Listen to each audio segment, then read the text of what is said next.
Hello guys guys ভিডিওটা start করে দিই। আর গাইস বাবা বলছিল মাঠে দেখে আই মাঠে জল দিয়েছে নাকি। আর গাইস তোমরা তো জানো এখন চাষ করা স্টার্ট হয়ে গেছে, মানে সব চাষ দিচ্ছে জমিতে। আর গাইস সূর্যমা আজকে তাপমাত্রা যা বের করেছিল। আর গাইস মাঠে এসে দেখি কিছুই নেই, মানে অল্প অল্প সব জল দিচ্ছে, দেখতে পাচ্ছ ওইগুলো সব জল হয়ে গেছে।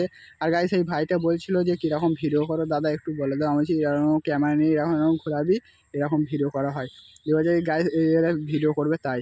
আর গাইস তারপরে কেন বলে ছুটছে গাইস, তোমরা তো বুঝতেই পেরেছো। গাইস আমাদের এখানে ফাইনালি রথ আসছে, আমরা মাঠে ছিলাম তাই। আর গাইস এই ভাইটা দেখো আমাদের ক্যামেরা দেখে হাই করছে। আর গাইস দেখতেই পাচ্ছ আমাদের রথ আসছে, দেখতেই পাচ্ছ এটা আমাদের গ্রামের রথ। গাইস দেখতেই পাচ্ছ কত মহিলা, মানে সবাই বেরিয়েছে, মানে রথ টানার জন্য। কেন বেরোতে তো হবেই বছরে একবার, তাই না? বাবা জগন্নাথ বেরোয় মন্দির থেকে, তাই না? এই জন্য গাইস সবাই বেরিয়েছে। আর গাইস ফাইনালি আমি পুজো দেওয়া হয়ে গেছিলো। আর ভাইকে বলছি ক্যামেরাটা দিয়ে একটু দেওয়া। গাইস তোমরা যদি জগন্নাথকে একটু দর্শন করে নাও। আর গাইস চ্যানেলটা সাবস্ক্রাইব করো।